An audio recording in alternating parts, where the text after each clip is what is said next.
Olá a todos. Hoje nós vamos conversar então sobre um importante tema dentro da oncologia, um dos temas que é importante todos saberem, mesmo aqueles que não são muito fãs da disciplina, porém o clínico no momento que for enfrentar aí um pronto-socorro, enfrentar a primeira vida como médico, vai se deparar com certeza com alguma das emergências oncológicas. Então, fiquem bastante atentos para o tema, pessoal. Vamos começar com um caso clínico que é de uma paciente minha, feminina, 73 anos, divorciada, ela é professora aposentada e é procedente de Pato Branco, Paraná. Como queixa principal, quando ela entrou, quando ela iniciou o atendimento no pronto atendimento, ela, o médico de lá tinha entrado em contato devido à febre com calafrios. História mórbida atual, ela está em tratamento oncológico de primeira linha paliativa, devido à neoplasia de vias biliares, com disseminação peritoneal.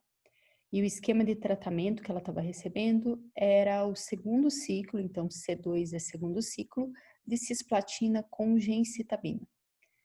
Na admissão ao hospital, ela se queixava de febre aferida em 39 graus, associada a calafrios, não referia a dispneia e outros sinais e sintomas.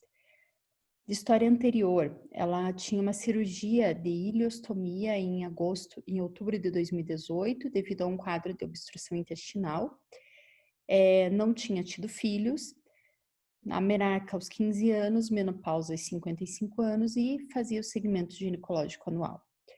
De condições e hábitos de vida, essa paciente negava etilismo e tabagismo e era sedentária. E de história familiar, tinha o histórico do irmão com neoplasia do intestino, que estava em tratamento. Então, aqui é importante a gente pegar alguns tópicos que são de relevância oncológica, tá? Então, no momento, por exemplo, que vocês estiverem num pronto atendimento, atenderem um paciente oncológico, existem alguns fatos na história que são importantes de serem ressaltados. Dentre eles, a idade do paciente, tá? É bastante importante, porque a gente, de acordo com a idade, claro, a idade por si só não vai definir performance status, não vai definir para nós condição clínica de tratamento ou não. Tem um conjunto de situações que vão nos definir, além da idade, se o paciente tem condições clínicas para ser submetido a um tratamento oncológico. A segunda questão, do ponto de vista oncológico, bastante importante, é que essa paciente estava em tratamento paliativo, né? O que significa tratamento paliativo? Que nós não estamos fazendo nada, que nós não iremos fazer nada para essa paciente no momento que ela entra numa emergência oncológica? Não, né? A questão de estar em tratamento paliativo para nós é importante, porque a gente sabe que eventualmente a gente vai ter que ser um pouquinho mais um pouquinho mais pé no freio em relação ao tratamento dessa paciente. Então, assim, a partir do momento que ela evolua com um quadro de emergência oncológica ou queda do performance status clínico ou qualquer outra intolerância em relação à toxicidade ao tratamento, nós temos que rever se essa paciente mantém o mesmo tratamento, e aí mais para frente a gente vai conversar sobre o desfecho dessa paciente, ou se nós, de repente, podemos aumentar o intervalo entre um ciclo e outro. Então, normalmente o intervalo acaba sendo, nesse esquema de tratamento, cada 21 dias, de repente a gente aumenta para 28, e até mesmo redução de dose do tratamento, tá? E saber também o esquema de tratamento é importante, não que o clínico, de uma forma geral, precise conhecer todos os quimioterápicos, porém os quimioterápicos mais utilizados, como por exemplo, cisplatina e gencitabina, é importante que a gente tenha aqui guardadinho na nossa cabeça alguns eventos adversos desses quimioterápicos mais importantes, e é óbvio os eventos adversos mais comuns, né? Então a gente sabe, por exemplo, que a gencitabina é um quimioterápico que pode causar muita mielotoxicidade, em especial queda de plaquetas, e a cisplatina, além também de mielotoxicidade, causa ototoxicidade e nefrotoxicidade. Fiquem tranquilos que a gente vai ter uma aula dedicada apenas aos tratamentos oncológicos, então não é intuito saber agora sobre o tratamento oncológico, mas sim vocês entenderem que quando vocês ligarem para um oncologista assistente, é importante que vocês tenham ideia qual tratamento essa paciente está fazendo, a intenção do tratamento, a idade da paciente e outro fator bastante interessante de ressaltar no momento que vocês forem passar o caso é qual o ciclo que essa paciente está, né? Por quê? Porque essa paciente está, por exemplo, no segundo ciclo. Então, quer dizer que ela iniciou recentemente o tratamento dela. Diferentemente, seria aquela paciente que já estivesse lá perto do 10º ciclo, 8º, 10º ciclo, onde talvez a medula óssea dela já estivesse mais cansada de produzir as células do sangue a cada ciclo que ela fosse submetida, tá? Claro que daí nós iremos valorizar os outros perfis, as outras questões clínicas da paciente, né, para tentar entender o que está acontecendo. Então, aqui eu faço algumas perguntas para vocês pensarem antes da gente começar o tópico de forma geral, né? Então, de acordo com a hipótese que você imaginou, né, do que você faria com essa paciente. Então, se julgue nesse momento no pronto-socorro, atendendo essa paciente, o que vocês fariam? Tudo bem, ligariam para o oncologista. Mas além disso, né, se de repente o oncologista não atender, o oncologista está no banho, está gravando uma aula, o que vocês vão fazer? Vocês vão ter que dar um primeiro suporte para essa paciente e pensar no que possa estar acontecendo. O que você iria orientar e pense na justificativa do que você faria. Sempre quando a gente for pensar em alguma conduta clínica, é bastante importante a gente linkar na nossa cabecinha a justificativa dessa conduta, né? Uma vez que a gente peça exames também, uma vez que eu peço um exame, que seja um hemograma para o paciente, eu tenho que pensar, puxa, qual o objetivo de eu estar pedindo esse hemograma? Quanto mais vocês forem exercitando isso, melhores clínicos vocês serão, tá? Eu não estou falando nenhum oncologista, clínicos. Quais são os critérios de internação nesses casos? Então, essa paciente precisaria ser internada? E como você conduziria, né? Então, tenta aí pensar, dá uma pausa aí na aula e tenta pensar o que vocês fariam em relação a esse caso, certo? Então, vamos começar a falar sobre o tema em específico, gente. Essa paciente, nós ainda não sabemos, né, os exames laboratoriais dela. Muito provavelmente a gente, claro, pediria pelo menos exames básicos para tentar entender o que está acontecendo, qual o motivo dessa febre, né? Porém, eu quis trazer esse caso para iniciar com vocês o tema, um tema bastante importante, uma emergência oncológica muito, muito prevalente, que com certeza quem for trabalhar na linha de frente, em pronto-socorro, vai em algum momento se deparar, tá? E essa emergência oncológica se chama neutropenia febril. Bastante importante agora, ó, vocês aguçarem os ouvidos, né? E agora quem tá meio dormindo, vai lá, pega um café e volta para cá. Então, neutropenia febril, ela é definida como uma síndrome, né? Então, é a junção de neutropenia, que é a queda dos neutrófilos. A contagem dos neutrófilos vai estar normalmente ou abaixo de 1.000 ou abaixo de 500, né? Nós consideramos uma queda de neutrófilo, de uma forma geral, sem a gente estar falando no cenário de neutropenia febril, quando ocorre uma neutropenia menor do que 1.500 neutrófilos, ok? No entanto, quando ela está associada a uma queda menor do que 1.000 e que a gente pensa que ainda tem uma expectativa de queda, então a paciente não está no momento de nadir da quimioterapia. Prof, o que é isso? O que é nadir da quimioterapia? Então, é o momento que eu imagino que ocorra a maior queda dos neutrófilos, tá? E isso, normalmente, a depender do ciclo que o paciente realiza, a gente vai conversar um pouquinho mais sobre isso, fiquem tranquilos, tanto no tutorial, quanto né, no nosso Tira Dúvidas, quanto mais para frente também.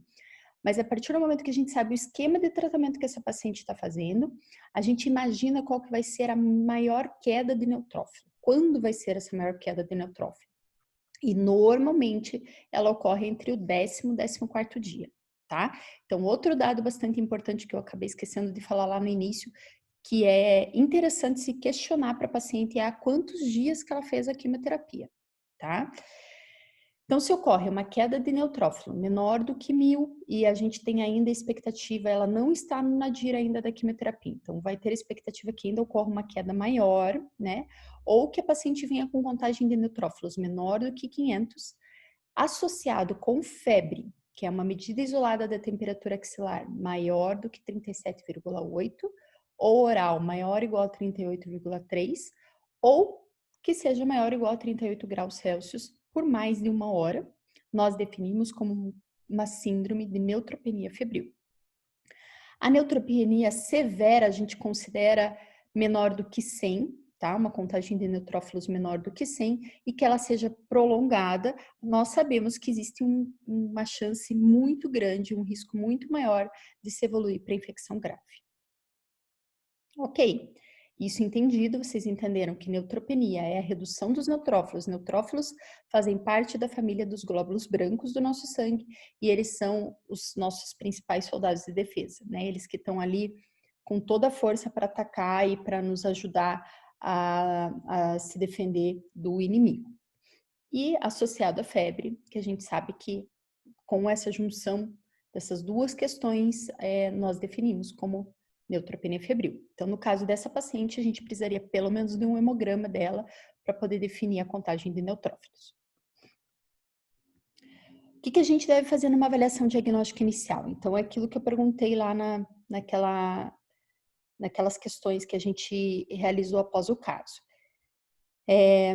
Qual a conduta, né? O que a gente vai fazer no momento que a gente recebe essa paciente para atendimento? Então, a gente tem que, por mais que estejamos no pronto-socorro, onde eu sei que o fluxo de pacientes é grande, que a gente tem que fazer mais um short course da anamnese, mas é importante que a gente detalhe essas questões que eu comentei com vocês, né? Então, se a paciente está em tratamento oncológico, se o tratamento oncológico é uma quimioterapia, se souber o esquema, melhor ainda, se souber quantos ciclos ela já fez, melhor ainda, e quando foi a última aplicação da quimioterapia, vamos dizer, vocês vão ter o topping, né, que é a cereja do bolo para passar uma historinha muito bem realizada para o oncologista e para já começarem a fazer um raciocínio oncológico vinculado a um raciocínio clínico.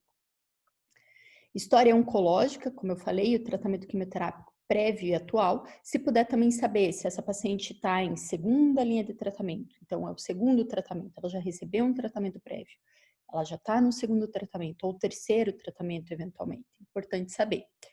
Se foi necessário o uso de antibiótico profilático, em alguns regimes de tratamento quimioterápico, nós temos que fazer antibiótico terapia profilática, porque ou essa paciente já teve um quadro de neutropenia febril prévio, ou o risco de se evoluir para neutropenia febril no esquema vigente é grande, né, maior do que 20%. Muitas vezes a gente emprega o antibiótico profilático. Uso de dispositivos invasivos, e aqui em especial hoje, cada vez mais comum os pacientes apresentarem o uso de catéter totalmente implantável, que se chama catéter Portocat. Se vocês nunca viram, gente, eu não me imagino do que se trata isso. Nós podemos conversar sobre isso lá no nosso Tira Dúvidas, no nosso momento de trazer essas discussões. Então, eu nunca vi isso, prof. Anota aí no papelzinho, a gente conversa na terça-feira. Diagnósticos infecciosos prévios, então se a paciente já foi internada previamente, porque aí a gente já tem que começar também a ligar nosso alerta aqui para outros agentes etiológicos, né, que talvez até de origem hospitalar. Se a paciente tem alergia medicamentosa, fazer, é óbvio, um exame físico completo, então não esquecer de examinar, fazer horoscopia, de preferência até a otoscopia, né? Bastante importante também o exame físico de cadeias ganglionares, para que a gente possa entender de onde possivelmente possa estar vindo esse foco infeccioso.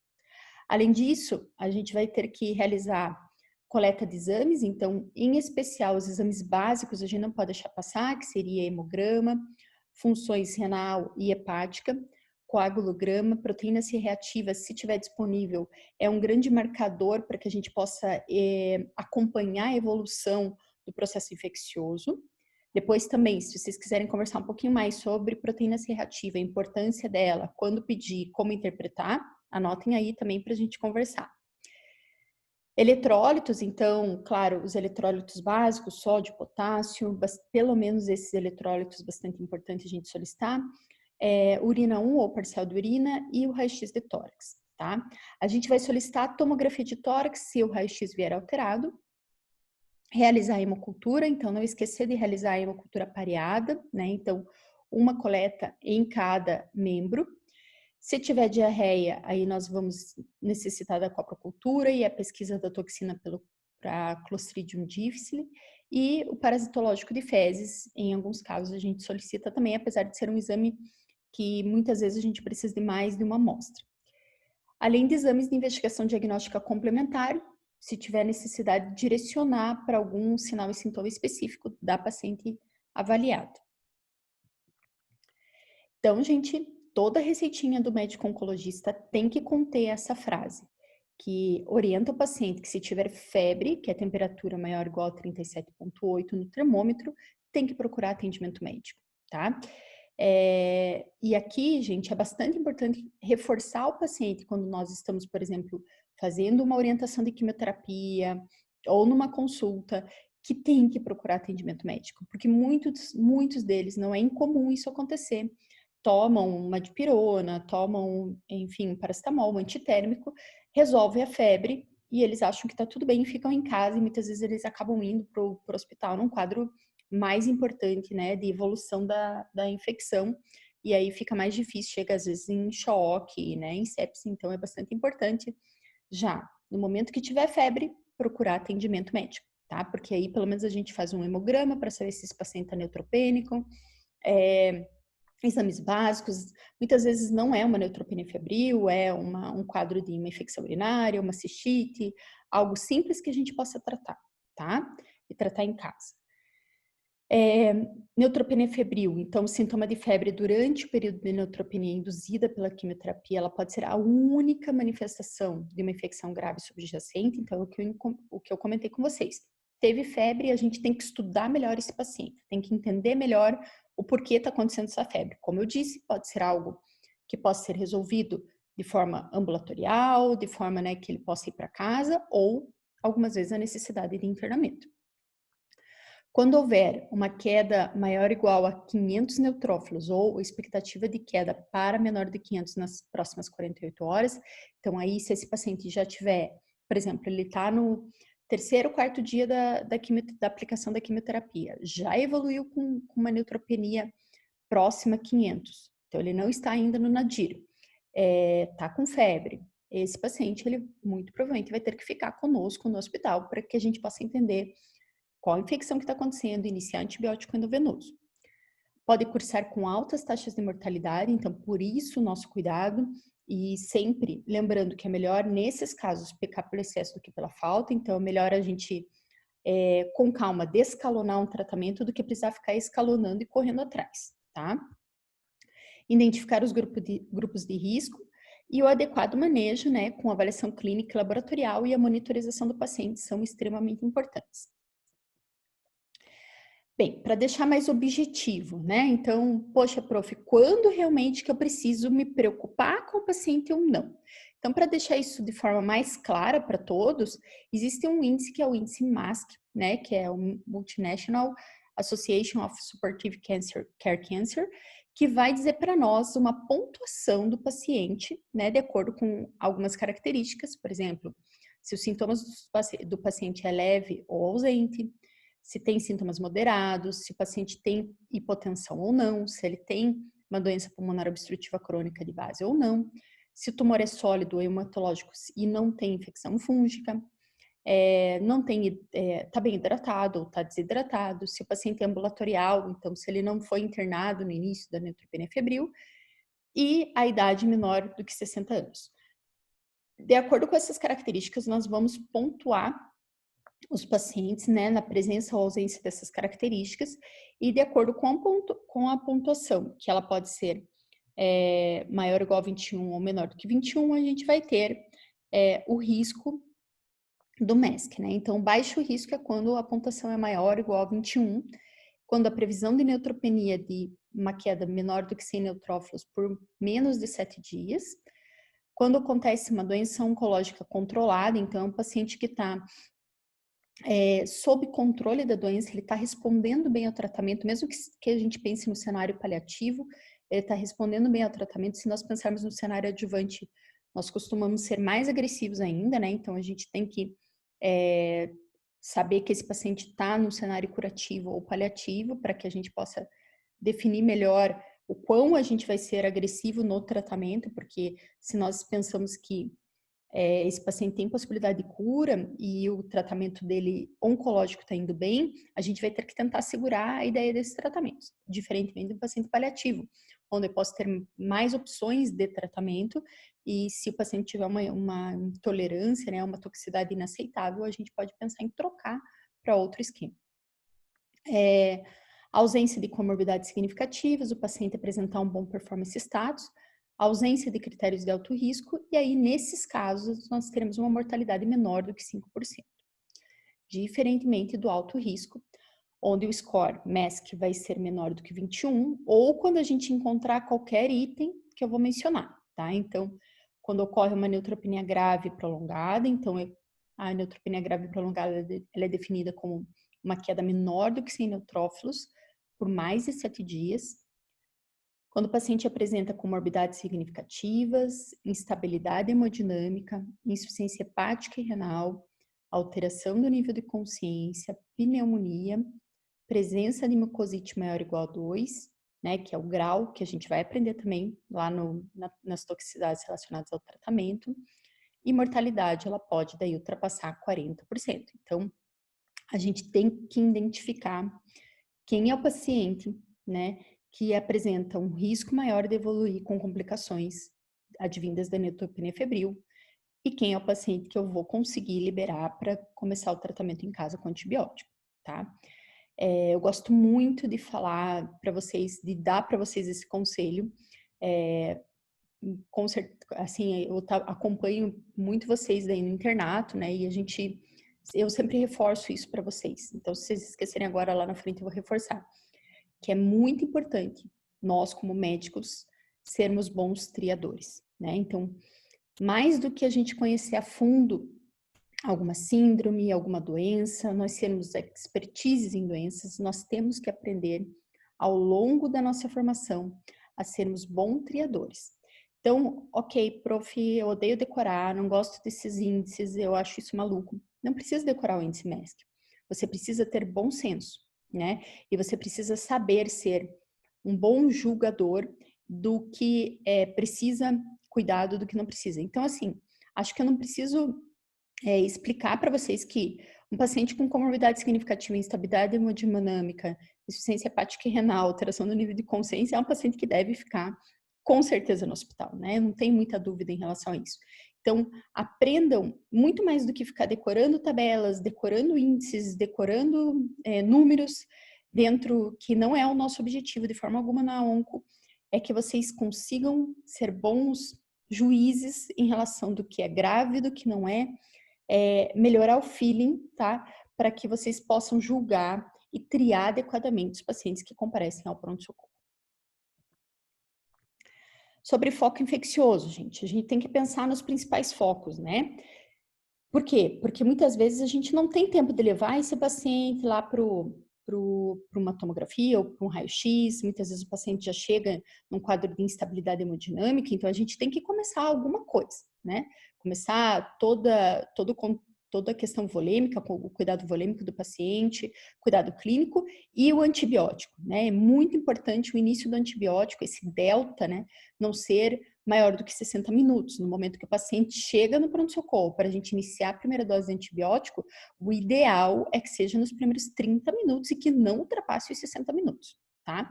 Aqui, se a gente fizer aquele paralelo lá da cardiologia, tempo é músculo, aqui tempo é vida, né? Então, assim, se a gente fica ensaboando demais para começar antibiótico, muitas vezes a gente perde o paciente, tá?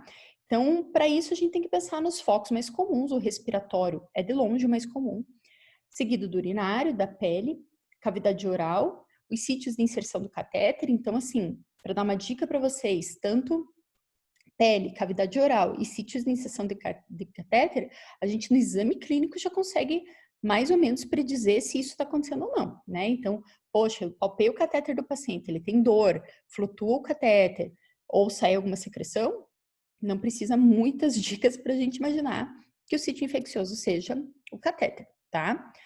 E 40 a 50% dos casos, a etiologia infecciosa não é estabelecida. Então, muitas vezes a gente tem que começar o antibiótico empiricamente, a maioria das vezes, e algumas vezes a gente não vai conseguir identificar o agente infeccioso. E em relação a quais são os agentes infecciosos mais comuns, né? Então, os mais comuns são as bactérias gram-positivas, que são resistentes à meticilina. Então, aqui, exemplificando o Staphylococcus, Streptococcus, o Enterococcus, Fecalis e Faecium, e o Corynebacterium, tá? E os agentes infecciosos responsáveis pelos quadros mais graves são os gram-negativos, tá? Então, na verdade, eles vão ser o foco do tratamento empírico inicial. Por quê? Porque a gente sabe que eles geram uma mortalidade maior, né? Então, em torno de 18%. Não existe uma indicação para o uso rotineiro de antibiótico profilaxia com quinolonas. Então, como eu comentei com vocês lá no início, na avaliação inicial do paciente, não é todo paciente que faz antibiótico profilático dentro da oncologia. No entanto, aqueles pacientes com evolução para alto risco, com risco alto, né, de evoluir para neutropenia febril, como eu comentei, maior do que 20%, aí sim a gente insere o antibiótico profilático. Aqui eu tentei fazer um esqueminha para vocês de um mapa mental para a gente pensar como que vai ser após a avaliação inicial desse paciente. Então, primeiramente, a gente tem que distribuir esse paciente, né, nos dois critérios de baixo risco ou de alto risco. Sendo um paciente de baixo risco, a gente pode optar até por um tratamento endovenoso por 72 horas. Se você tem aquela sensação de que o paciente, puxa, é um paciente que pontuou com baixo risco, mas eu não estou me sentindo confortável por esse e esse motivo de mandar o paciente embora para casa, você pode iniciar um antibiótico endovenoso, observar pelo menos por 48 horas esse paciente, se esse paciente estiver bem, transiciona para via oral e manda ele para casa. Caso contrário, caso a gente fique bastante confortável de que esse paciente tem condições de ir para casa realmente, é um paciente orientado, que mora perto do hospital, tem facilidade para retornar caso ocorra algum sinal e sintoma de complicação, aí a gente pode iniciar o tratamento via oral, tratamento de escolha com cipro ou levofloxacino associado ao clavulin, tá? E alto risco, a gente não tem dúvida, né? Internamento, todo o suporte necessário da questão clínica, então, volume, se precisar de droga vasoativa, todo o cuidado clínico necessário e, lembrando novamente, inserir o antibiótico ou inserir a antibiótico terapia o mais breve possível, dentro de 30 a 60 minutos da admissão do paciente, tá? Os antibióticos de escolha é piptazo, né, cefepime, ceftazidima ou meropenem, tá? Importante que a gente faça reavaliação periódica do tratamento da neutropenia febril, tanto no paciente ambulatorial quanto no paciente internado, né? Claro que o paciente internado vai estar mais na nossa mão, né? Mas o paciente ambulatorial, bastante importante que a gente esteja junto com ele, né? Assim como vocês vão ver lá no manejo de toxicidade, hoje cada vez mais nós temos tratamentos via oral, por exemplo, na oncologia, a gente tem que estar manejando esse paciente por telefone, né? O próprio médico ou uma equipe multidisciplinar, mas tem que ocorrer o manejo clínico e a monitorização clínica desse paciente de forma bastante sistemática, tá? Então, após 72 horas ou a qualquer momento, se esse paciente tiver piora clínica, aqui, se ele tiver febril e sem complicações, a gente mantém o esquema antibiótico até 72 horas, por exemplo, ele pode ter febre, e aí a gente vai avaliar se ele tiver piora clínica ou não. Se não tiver piora clínica, manter o esquema de antibiótico e continuar observando com piora clínica. Aí, se esse paciente não estiver hospitalizado, a gente hospitaliza e troca o esquema de antibiótico. Mesmo que ele estiver hospitalizado, a gente já pensa em trocar antibiótico terapia. Quando que a gente considera vancomicina? Porque vocês vão ver que algumas vezes nós, oncologistas, a gente é meio agressivo, né? Então, a gente não fica esperando muito esse paciente realmente afundar para que eu possa avaliar o que vai ser a conduta a ser seguida. Então, se o paciente mantiver instabilidade hemodinâmica, uma mucosite grave e extensa, que a gente vai avaliar pela horoscopia, por exemplo, infecções comprovadamente relacionadas ao catéter, que também no exame clínico eu consigo definir um pouco melhor. O uso de quinolonas como profilaxia primária, pneumonia documentada por exame de imagem, infecção de pele ou partes moles, ou cultura isolando germe gram-positivo em identificação e isolamento prévio de germe resistente à meticilina, a gente deve considerar o início de vancomicina. E a gente suspende a vancomicina após 2 dias se não houver evidência de infecção por gram-positivo. Então, como eu falei para vocês, algumas vezes a gente inicia, então, por exemplo, o paciente chegou com estabilidade hemodinâmica, e eu não tenho muito tempo de ficar pensando, puxa, será que vem de uma infecção de pele, será que é do catéter? Não, coleto já a hemocultura, coleto a cultura do catéter, inicio o vanco, né? Se eu vir que não está crescendo gram-positivo, ou que o paciente melhorou, e não tem muito sentido a gente manter a cobertura para gram-positivo, eu retiro a vancomicina. Continuando a nossa reavaliação periódica, então, após 96 horas, se o paciente mantiver febre, a gente tem que considerar a infecção secundária e concomitante, tá? Então, a gente vai ter que pensar numa cobertura empírica para infecção fúngica invasiva, e aí o tratamento de escolha seria com anfotericina B ou fluconazol. E quando que a gente vai usar filgrastima, gente? O que é filgrastima, prof? Então, filgrastima, para quem já ouviu falar, né, ou de repente muitas pessoas ouvem falar um nome comercial que se chama granuloquine, ele é um estimulador do fator de crescimento da colônia dos granulócitos, tá? Então, a gente não usa para todos os casos, né? Dá uma ansiedade, uma coceira para usar, mas a gente tem indicações bastante precisas para utilizar o granuloquine. E quando que vão ser essas indicações? Então, na profilaxia primária, em esquemas de quimioterapia, né, onde ocorra um alto risco para evoluir com neutropenia febril, profilaxia secundária após um episódio de neutropenia febril, principalmente se esse paciente estiver em tratamento adjuvante, então é aquilo que eu expliquei para vocês, algumas vezes a gente não pode lançar mão do tratamento oncológico, o paciente está indo bem, o risco de recidiva da paciente não é pequeno, então eu quero manter aquele tratamento com intenção curativa, eu uso esse fator, né, o granuloquine, para me ajudar a manter a dose e intensidade do tratamento, tá? Ou durante o episódio de neutropenia febril, se o paciente não estiver respondendo antibiótico, na vigência de sepse grave ou choque séptico. Então, assim, não é todo paciente, dá uma vontade, gente, mas não tem evidência científica de que se nós iniciarmos, por exemplo, o granuloquine de forma precoce, a gente vai salvar o paciente. Pelo contrário, a gente tem evidência dizendo que se a gente iniciar o antibiótico de forma mais precoce possível, sim, a gente consegue salvar o paciente. E aquele paciente que demora mais para recuperar a medula e que eventualmente esteja em sepse ou em choque séptico, aí sim, esse paciente, o emprego do granuloquine se faz necessário, tá? Então, algumas regras de ouro. Instituição precoce da antibiótico terapia, acho que vocês ouviram bastante isso, né? Já devem estar cansados já de ouvir isso. Reposição volímica, que seria todo o cuidado clínico que a gente precisa fazer para esse paciente, é um paciente grave. Poucas situações dentro da oncologia clínica são de emergência realmente, né? Diferentemente da hemato, que tem mais emergência, mais, para quem gosta mais de emoção, tem bem mais emoção.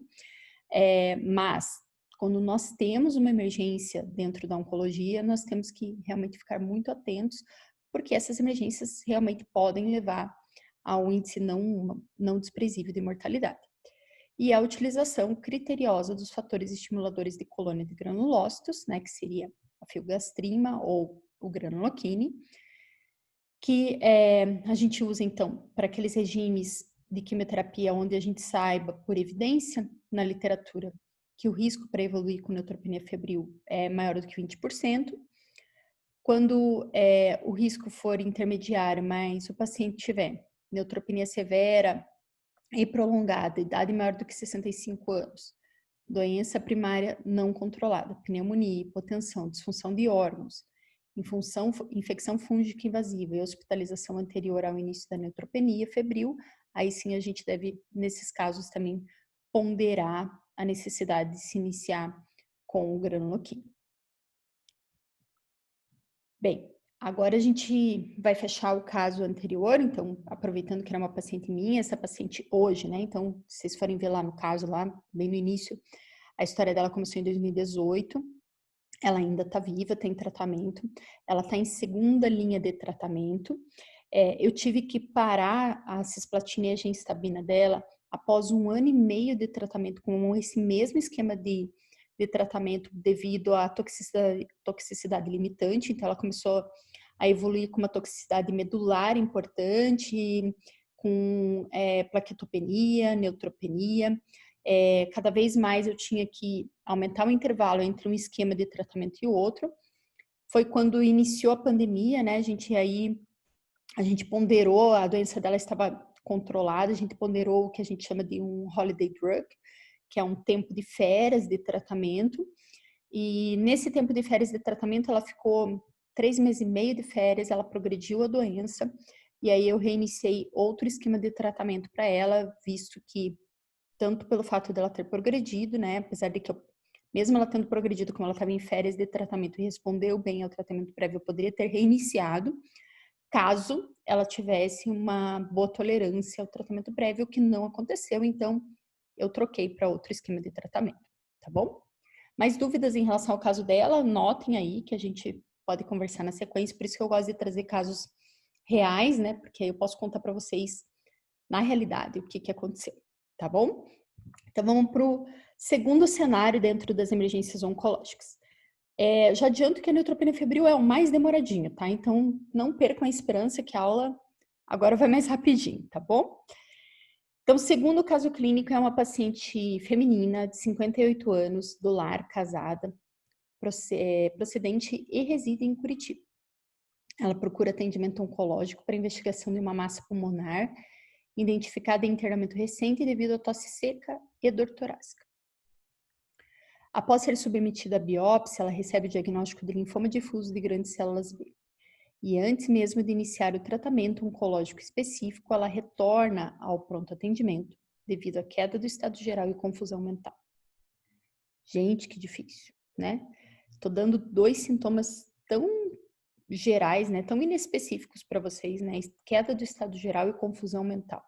Então a gente tem que pegar um pouquinho o gancho da história, conhecer as emergências oncológicas para pensar o que pode estar acontecendo com essa paciente, né? Então vamos valorizar aqui o fato da idade dela, ela não tinha comorbidades prévias, tá? E é um quadro, ela tem um diagnóstico de um linfoma difuso de grandes células B, então é uma neoplasia hematológica, onde a gente não vai entrar muito nesse terreno de tratamento de neoplasia hematológica, porque eu sei que vocês estão tendo hematologia, mas algumas emergências oncológicas, elas acontecem de forma bastante especial com neoplasias hematológicas, tá? E sintomas bastante inespecíficos, né? Então, que a gente vai ter que talvez explorar de uma forma um pouquinho mais ampla o que está acontecendo com essa paciente, certo? Então, pensem em algumas hipóteses diagnósticas.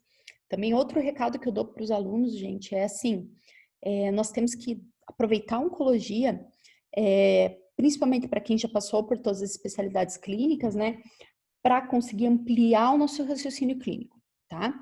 Então, pensem em diagnósticos diferenciais, sempre. Por mais que esteja na cara, puxa, prof, mas está na cara que é isso, não tem problema, mas pense em diagnóstico diferencial. Porque algumas vezes o paciente não está no livro e por mais que esteja muito clássico, que seja uma doença X, e depois um dia eu converso com vocês sobre um caso super interessante que eu tive bem recente. Pode acontecer de que todos os exames venham indefinidos e que a gente não consiga ou que a gente descubra alguma outra patologia e que se a gente não pensa no diagnóstico diferencial, em alguns casos nós não fazemos o diagnóstico, tá? Então, vão exercitando tanto a arte de ser bons triadores quanto a arte de se fazer diagnóstico diferencial e justificar o seu diagnóstico diferencial, né? Puxa, eu pensei nisso por conta disso. Eu pensei naquilo por conta daquilo, tá? Então, tentem relacionar o raciocínio com diagnósticos diferenciais. E qual que seria a sua conduta? Então, vamos lá. Nós estamos, talvez, muito provavelmente diante... Opa, eu acho que eu trouxe alguns exames também, esqueça.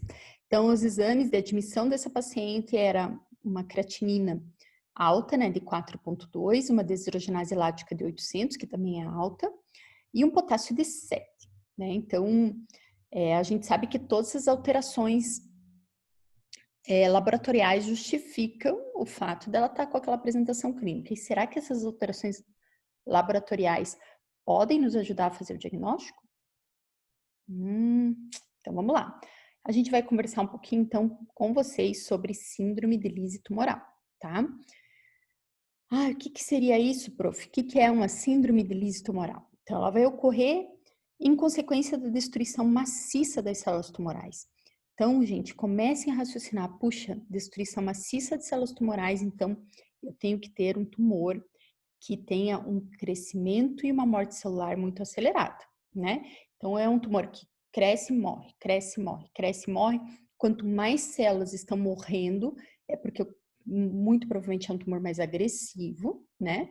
E aí, por isso que é mais comum nós virmos esse tipo de emergência oncológica no cenário de doenças hematológicas, porque o turnover celular, o nascimento e a morte, né? Nascimento e apoptose. Nascimento e apoptose, ela ocorre de uma forma mais rápida. Então, com isso, destrói mais rapidamente as células tumorais. E o que acontece quando eu destruo uma célula? Eu destruo uma célula, eu vou liberar altas taxas de eletrólitos que moram dentro da célula e ocasionar distúrbios metabólicos decorrentes a isso, né?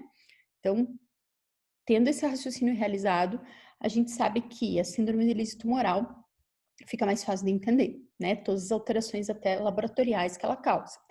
Ela pode ser espontânea, então são os tumores com alta taxa de proliferação, e aqui a gente tem o linfoma de Burkitt, se for um linfoma difuso de grandes células B bastante agressivo também, eu posso ter. Em algumas neoplasias também, ou de tumores sólidos, que a gente já vai conversar, pode acontecer, mas é mais comum acontecer em neoplasias hematológicas. Ou ela pode ser induzida pelo tratamento citotóxico, terapia-alvo ou radioterapia, e, como eu falei, ela é mais frequente nos tumores hematológicos. E é mais frequente também ela ser induzida do que espontânea, como aconteceu com essa paciente. Então, para quem gosta, né, de classificações e de alguns esquemas dentro da medicina, eu trago para vocês a classificação de Cairo Bishop, que mostra para nós algumas alterações laboratoriais, né, que podem acontecer dentro da síndrome da Lise tumoral e que fazem o diagnóstico para nós, ou pelo menos fazem uma corrente, né, de pensamento para que a gente chegue ao diagnóstico de Lise tumoral. Então, nós temos o diagnóstico laboratorial, que seria o aumento do ácido úrico, aumento do potássio, aumento do fósforo e queda do cálcio, tá? Essa alteração laboratorial, ela pode ou não estar associada à alteração clínica. Normalmente, sim, vem associada à alteração clínica, tá? Então, a clínica, a gente pode ter a presença da síndrome da Lise tumoral laboratorial associada a algumas complicações, como insuficiência renal aguda, arritmia cardíaca, morte súbita e convulsões. Quais são os fatores de risco? Então, as neoplasias hematológicas são de alto risco para evoluir com síndrome de Lise tumoral. Neoplasias sólidas quimiosensíveis são de risco intermediário. Então, aqui o grande exemplo é tumor de testículo e tumor de pulmão, pequenas células. Elevada carga tumoral. Então, aquele paciente que você vai fazer um estadiamento do paciente está lotado de metástase, tem um volume tumoral muito grande, a chance de a gente iniciar o tratamento, ele responder e ter morte celular assim maciça é maior, e aí com isso o risco também de Lise tumoral.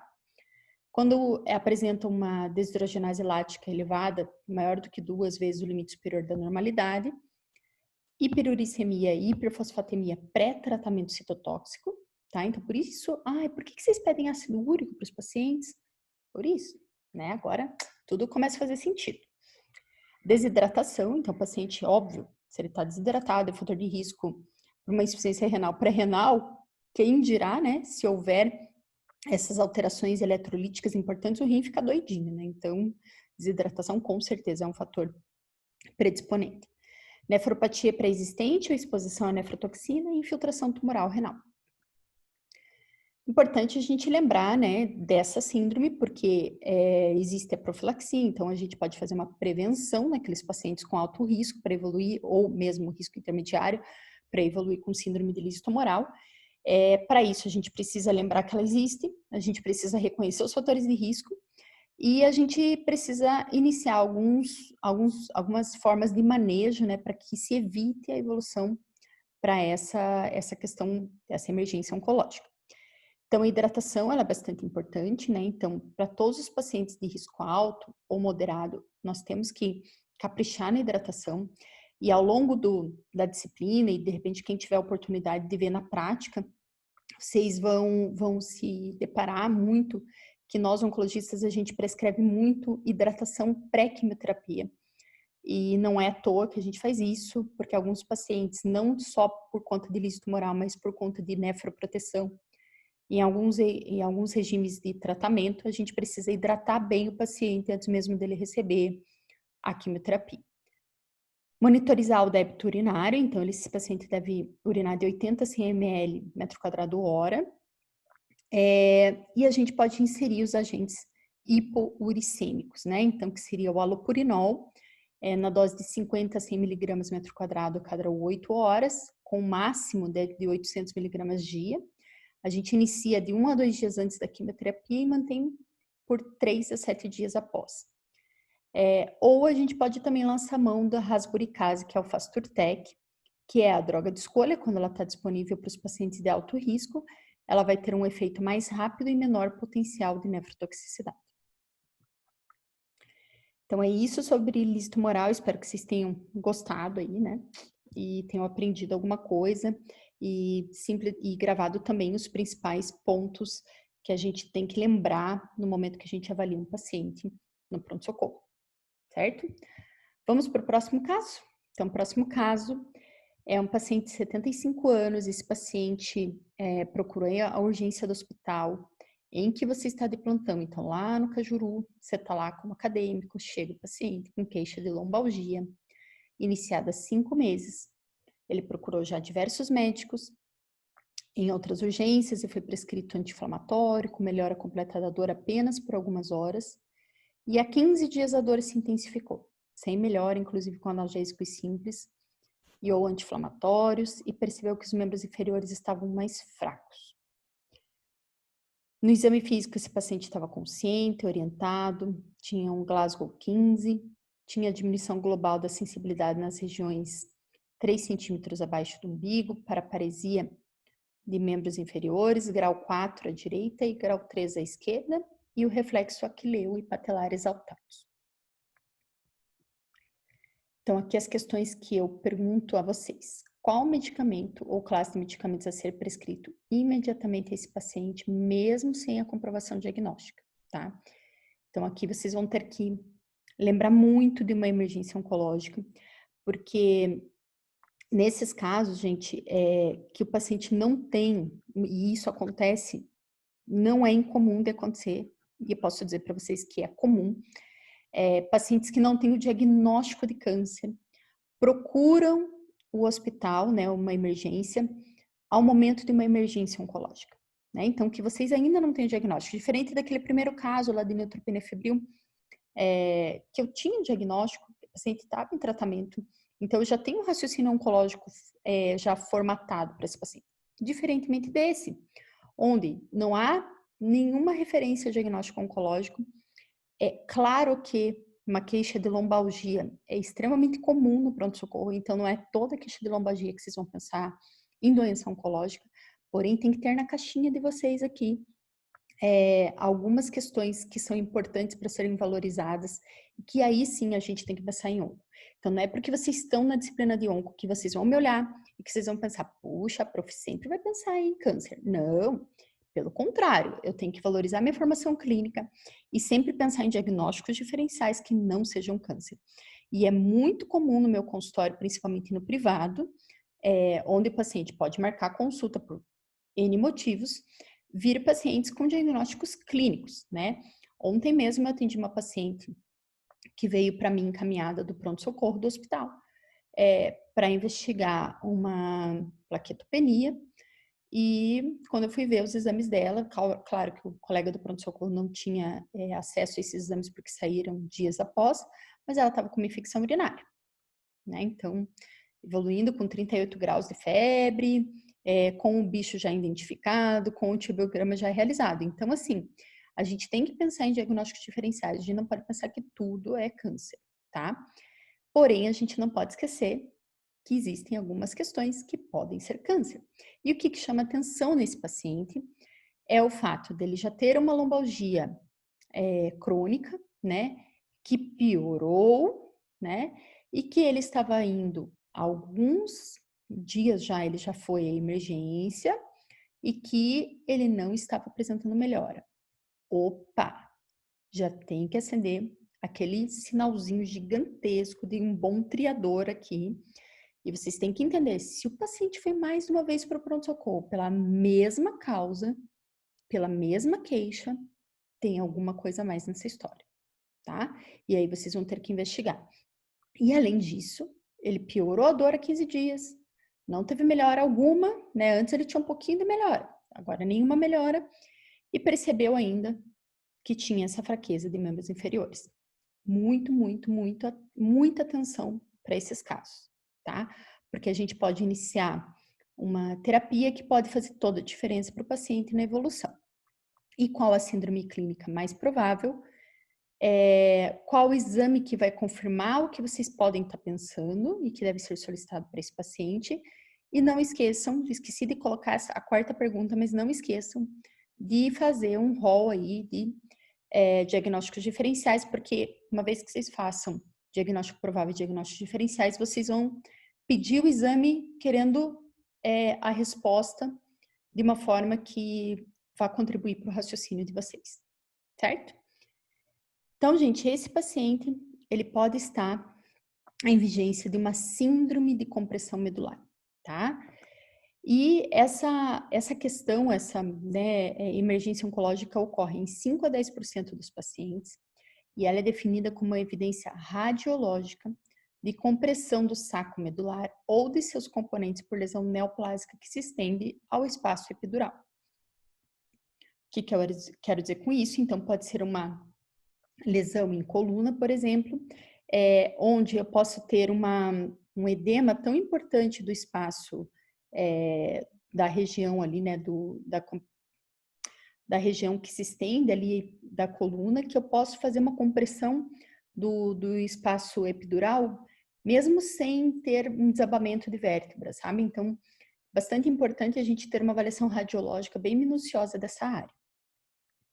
A dor é a manifestação cardinal, né? Então, o principal sintoma é a dor, tá? E costuma ser também o primeiro sintoma relatado pelo paciente. E as neoplasias mais frequentemente associadas a essa questão vão ser próstata, mama e pulmão.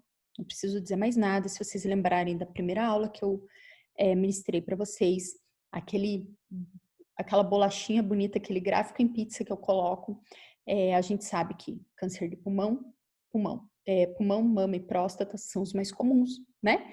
Então, a gente vai ver isso com relativa frequência, né? Sendo um diagnóstico diferencial, por exemplo, de uma hérnia de disco, né? De uma outra condição que possa apresentar uma manifestação clínica muito parecida. Então, o quadro clínico vai ser a dor em quase 95% dos casos e ela vai ter uma característica de piorar o repouso e ter o caráter progressivo. O déficit motor ele vai acontecer em 60% a 85% dos casos. Pode acontecer um déficit sensitivo e disfunção vesical intestinal é o evento mais tardio e é onde a gente não quer que esse paciente chegue, né? É onde a gente quer interromper todo o processo para que o paciente possa ter uma preservação neurológica de todo o status neurológico. O diagnóstico é feito pela ressonância nuclear magnética, é um método de escolha, com uma sensibilidade de 93%, uma especificidade de 97%. Aqui eu trago uma imagem para vocês, não sei se aparece meu cursor aí para vocês, mas enfim, trago uma imagem bem clássica de um sofrimento medular, né, de uma compressão da medula, onde se a ressonância por algum motivo estiver contraindicado, a gente pode fazer uma tomografia com mielografia, caso tiver uma contraindicação, no entanto, grave, em que a ressonância é o exame de escolha. E o tratamento vai ser o controle da dor, a prevenção das complicações, muito importante, né? A gente não quer ver os pacientes paraplégicos, né? E muito menos com disfunção miccional e fecal. Preservação ou melhora da função neurológica. E o remédio mais importante, a categoria de medicamentos mais importantes para ser instituída, que foi a primeira pergunta que eu fiz a vocês, é o corticoide, né? Vocês vão ver ao longo aí da nossa disciplina que o oncologista é muito fã de corticoide, né? Então, a gente tem o corticoide um grande aliado. Claro que a gente sabe todos os riscos, né? Todos os efeitos colaterais que podem ser advindos do corticoide. Porém, em algumas situações dentro da oncologia, a gente não economiza o uso do corticoide, tá, gente? Então, a dexametasona é a escolha. Nós iniciamos com bolos de 20 miligramas, então a gente inicia com uma dose de ataque de 20 miligramas, e depois nós mantemos na prescrição 4 miligramas endovenoso de 6 em 6 horas, e isso nos dá uma questão valiosíssima, que se chama tempo, né? O uso do corticoide, ele nos dá tempo para definir, levar esse paciente para ressonância, ele nos dá tempo para definir o que está acontecendo e qual que vai ser a terapêutica instituída. Será que a gente vai fazer químio, radioterapia ou cirurgia, né? Isso vai depender muito da questão da estabilidade da coluna, do tumor que está gerando isso, do prognóstico do tumor, da quimiosensibilidade e da radiosensibilidade, tá? Então, para a gente definir isso e ganhar um pouco de tempo para pensar, nós temos que controlar a dor do paciente. Muitas vezes, quando a gente tiver aula de dor, a gente vai falar, talvez até voltar nesse caso, a gente precisa não apenas do anti-inflamatório, não apenas do analgésico, talvez a gente tenha que escalonar realmente o tratamento para dor para um opioide, né? E associar o corticoide. Combinado? Então, assim, lembranças bastante importantes dentro da síndrome de compressão medular é o fato da dor ser o sintoma mais importante e o sintoma que a gente tem que identificar, por exemplo, quando a gente já sabe que o paciente tem uma doença oncológica, um câncer de mama, um câncer de pulmão, um câncer de próstata, que eu saiba, ou mesmo qualquer outro tipo de câncer, que eu saiba que esse paciente tem metástase óssea, eu tenho que me atentar a qualquer queixa de dor nova, né, e investigar, tá? Pode ser que seja outro fator associado, lembrando que o paciente oncológico nem sempre vão ter apenas questões oncológicas relacionadas, pode ter questões que qualquer pessoa teria, né? Mas a gente tem que sempre pesquisar. Ou se o paciente tem uma dor que não melhora, a gente tem que pensar em diagnóstico oncológico, tá? Então, dor que persiste, dor de caráter progressivo, dor que piora o repouso, atenção para compressão medular. Até rimou, né? Atenção para compressão medular. Atenção, compressão. Segunda questão, instituição do corticoide o mais rápido possível. E terceira questão, método de escolha, diagnóstica, ressonância nuclear magnética de coluna, certo? Então, vamos lá. Agora eu vou falar um pouquinho, eu já estou chegando ao fim, gente, vou falar um pouquinho mais de algumas outras emergências oncológicas que são importantes de vocês reconhecerem e lembrarem que existem, tá? Uma delas é a hipercalcemia da malignidade. Ela ocorre em 10 a 20% dos pacientes durante a evolução da doença, tá? Ela pode ser leve, moderada, grave, isso a depender do valor sérico do cálcio. E a fisiopatologia da hipercalcemia da malignidade pode ser advinda de metástases osteolíticas, por exemplo, câncer de mama, o câncer de pulmão nas pequenas células e o mieloma múltiplo. E a hipercalcemia humoral, que é a causa mais comum, né? 80% dos casos vai ser essa a fisiopatologia, que seria pela uma secreção tumoral da proteína relacionada ao hormônio da paratireoide, fazendo uma alteração no metabolismo do cálcio, ou a causa mais rara pelo aumento do calcitriol, sendo devido à secreção da vitamina D ativa pelas células neoplásicas. Isso a gente vê mais relacionado ao linfoma. Uma dica bastante importante é, caso a gente dose o cálcio sérico total, a gente deve corrigir o valor do cálcio, né, o cálcio corrigido pela albumina, tá? E aí a fórmula seria o cálcio corrigido igual ao cálcio dosado, mais 0,8, entre parênteses, 4 menos a albumina sérica do paciente. Lembrando que o cálcio ele é carreado pela albumina, então nos pacientes que eventualmente têm alguma alteração do nível sérico da albumina, a gente vai ter alteração também do nível sérico do cálcio.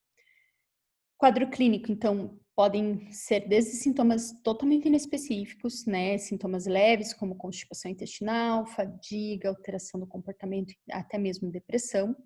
Moderada, como poliúria, polidipsia, desidratação, anorexia, náusea, fraqueza muscular e alteração do nível de consciência, até chegando a sintomas bastante graves, como piora dos sintomas que a gente citou agora, até estupor e coma. O tratamento seria o manejo da doença de base, então a gente tem que seguir com 3 principais focos, né, que é a inibição da reabsorção óssea, aumentar a excreção urinária de cálcio e diminuir a absorção intestinal de cálcio. Como que nós vamos fazer isso? Então, por uma expansão volêmica, muito, muito importante, né, gente? A gente tem que iniciar no manejo da hipercalcemia com expansão volêmica, tá? A gente não deve iniciar, por exemplo, diurético antes de atingir uma hidratação adequada, porque senão a gente pode piorar, por exemplo, uma insuficiência renal que o paciente possa ter, tá? E essa expansão volêmica, ela tem que ser bastante generosa, tá? Não dá para ser um sorinho lá, deixar correndo em 6 horas. A gente tem que expandir mesmo esse paciente de volume. O diurético de alça para promover a calciurese, né? Então, a escolha é furosemida, de 20 a 40 miligramas endovenoso a cada 2 a 4 horas, tá? Só que a gente só vai iniciar o diurético quando esse paciente for bem hidratado. Então, se tiver que escolher, por exemplo, uma questão de prova na vida, né? Eu tô olhando meu paciente, o que eu tenho que fazer primeiro? Hidratar, tá? Hidratar esse paciente é fundamental. Na sequência, a gente pode lançar mão do bifosfonado, né? Com o objetivo de inibir a reabsorção óssea.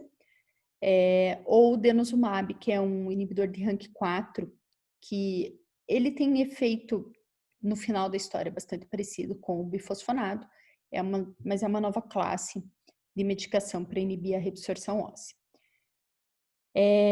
O glicocorticoide, quando a gente pensa que a fisiopatogênese do calcitriol pode estar acontecendo, então quando nós estivermos com um quadro de linfoma com níveis elevados de 1,25-hidroxivitamina D, aí o glicocorticoide está indicado, e a calcitonina para casos graves e sintomáticos, lembrando que a calcitonina é cara, né, e vai ter uma ação rápida e limitada as primeiras 48 horas, e ele é pouco potente. E diálise, né, quando o paciente realmente tiver critérios para diálise. E se você ainda não sabe os critérios de uma diálise de emergência, é bom a gente rever também. Então, anota aí para a gente conversar caso você tenha dúvida em relação a isso. Quando fazer diálise de emergência.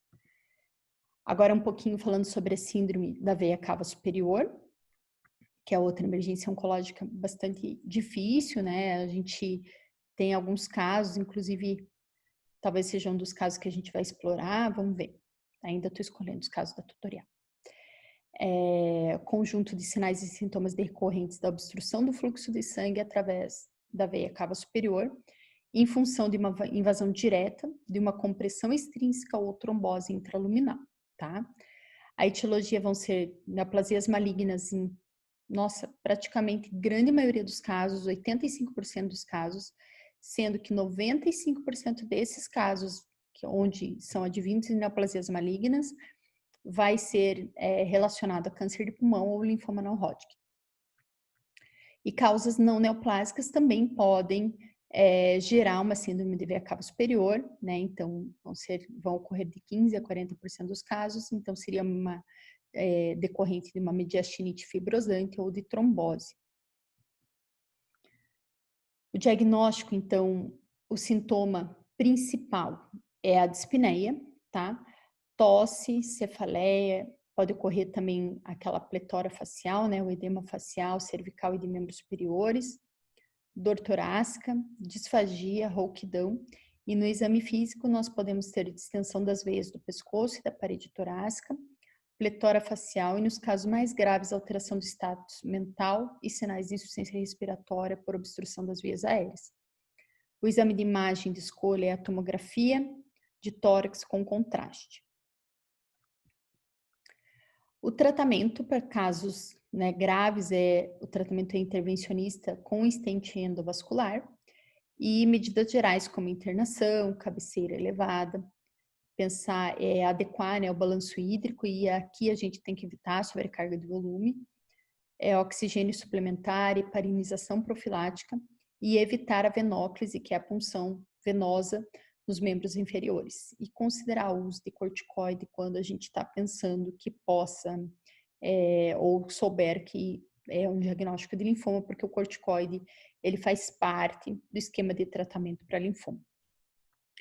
Tumores sensíveis à quimioterapia, como câncer de pulmão de pequenas células e linfoma, nós temos que iniciar o mais precocemente a quimioterapia, né? E quando ocorre essa condição no câncer de pulmão não pequenas células, a gente sabe que esse tumor ele vai evoluir com pior prognóstico, com uma sobrevida média de apenas 5 meses. Agora, vocês já sabem o que é sobrevida, né? Então, esse paciente deve viver pelo menos menos de 5 meses. E agora a gente está chegando, acho que a última, se eu não me engano, aqui na minha cabecinha, é a última emergência oncológica, que é a carcinomatose meningea. É uma das complicações mais sérias do paciente com câncer. Quem já viu um paciente evoluir com carcinomatose meningea não esquece mais, né? Porque é uma condição de grande morbimortalidade, em especial morbidade, gente. É uma condição extremamente mórbida, onde o paciente vai colecionando déficits. Muitas vezes acontece na vigência de câncer de mama, em pacientes jovens com perfil tumoral mais agressivo. A paciente que eu tive de forma mais recente com carcinomatose meningea era uma menina de 37 anos, com câncer de mama triplo negativo, onde ela foi realmente, se assim posso dizer, definhando, né? Então, ela foi apresentando inicialmente um quadro de dificuldade para deambular, e foi apresentando piora, evoluiu com necessidade de cadeira de roda, depois não conseguia sustentar a cabeça, e depois dificuldade de deglutir. Então, é um quadro bastante dramático. Graças a Deus ele é raro, acontece em 5% dos tumores metastáticos e está especialmente relacionado a tumores de mama, pulmão e melanoma. O diagnóstico clínico é o envolvimento multifocal do sistema nervoso central, né, sendo a principal característica do quadro clínico, com sintomas topografados em pares cranianos na grande maioria dos casos, em medula espinhal em 60% e córtex cerebral em 15%. Então, bastante comum a paciente apresentar um quadro, por exemplo, de ptose palpebral, de alteração paralisia facial, lembrei agora, paralisia facial. Então, bastante importante esse quadro de síndromes relacionadas à alteração dos pares cranianos. O exame de imagem de escolha é a ressonância nuclear magnética e a punção licórica lombar, com o objetivo de fazer uma pesquisa de células neoplásicas, né? Então, se eu penso em tratar essa paciente, eu preciso de uma avaliação de contagem de células para até monitorizar o benefício de se fazer o tratamento intratecal. Avaliar a pressão de abertura, proteínas, glicose e contagem total de células. O tratamento vai depender da avaliação prognóstica da paciente, então, pacientes... desculpa, senão eu ia começar a tossir. Pacientes de mau prognóstico, o tratamento deve ser apenas de suporte. Como que a gente vai definir mau prognóstico? Então, pacientes com performance status menor do que 60, déficits neurológicos múltiplos e fixos, doença sistêmica extensa e ou sem opções de tratamento sistêmico, e encefalopatia ou doença extensa em sistema nervoso central. O tratamento é a radioterapia de neuroeixo, quimioterapia intratecal com metrexate e dexametasona.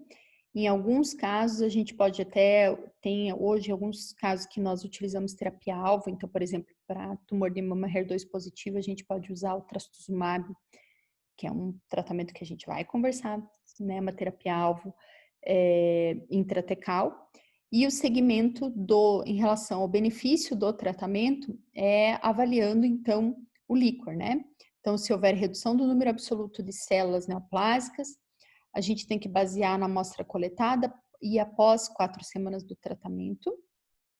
Então, amostra coletada no baseline e depois de 4 semanas do tratamento. E o parâmetro clínico é se tiver recaída ou piora clínica, considerar a parada do tratamento ou inserção do paciente em estudo clínico, certo?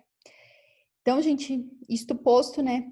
Acho que eu fiz um pupurri aí das emergências oncológicas. Claro que há uma dedicação especial à neutropenia febril, que é algo que vocês vão ver com mais frequência, mas bastante importante vocês terem alguma familiaridade, né? Já ouvirem falar dessas outras emergências oncológicas, porque o manejo delas em algumas situações é bastante parecido, porque envolve alterações hidroeletrolíticas, né? E saber também quais seriam os principais sinais clínicos e quais seriam as principais formas de se fazer o diagnóstico, além de não esquecer, né, da questão do diagnóstico diferencial. Eu espero na tutorial explorar um pouquinho mais sobre diagnóstico diferencial com vocês. E com o pessoal que não tem tutorial, não fiquem preocupados, que a gente vai tentar também explorar com alguns casos que a gente discuta na nossa conversa, tá? Espero que vocês tenham aproveitado. Sempre termino com alguma frasezinha e eu gostei muito dessa frase do Drummond. Eu gosto muito, sou uma fanzaça do Drummond, da Cora Coralina, enfim, de vários autores aí. E principalmente agora, nesse momento que a gente passa, né? Que enquanto no mundo tem gente pensando que sabe muito, e a gente está vendo muito isso acontecer. Agora todo mundo tem um tratamento milagroso para câncer, para Covid-19, né? Enfim. Então tem muita gente que pensa que sabe muito. Eu apenas sinto e sinto muito, né? Então espero que vocês tenham gostado dessa aula. Aproveitem. Como eu falei para vocês, dificilmente eu vou conseguir fechar esses assuntos amplos em 45 minutos, mas honestamente espero que, mesmo que seja de forma picadinha, vocês consigam assistir a aula, consigam aproveitar a disciplina. Contem sempre comigo, tá? Um grande beijo no coração aí de vocês. Tô gravando, acordei hoje 5 da manhã para gravar aqui para vocês. Desculpem não conseguir ter feito isso antes, mas nessa semana aconteceram inúmeras situações aí que eu não consegui fazê-lo, né, fazer essa gravação antes como eu tinha combinado com vocês. Tá bom, pessoal? Então, no meio aí do final de semana, que acho que promete ser ensolarado, consigam aí dar algum tempinho aí para assistir essa aula aqui bastante importante para quem, mesmo para aqueles que não gostam de oncologia, tá bom? Até mais!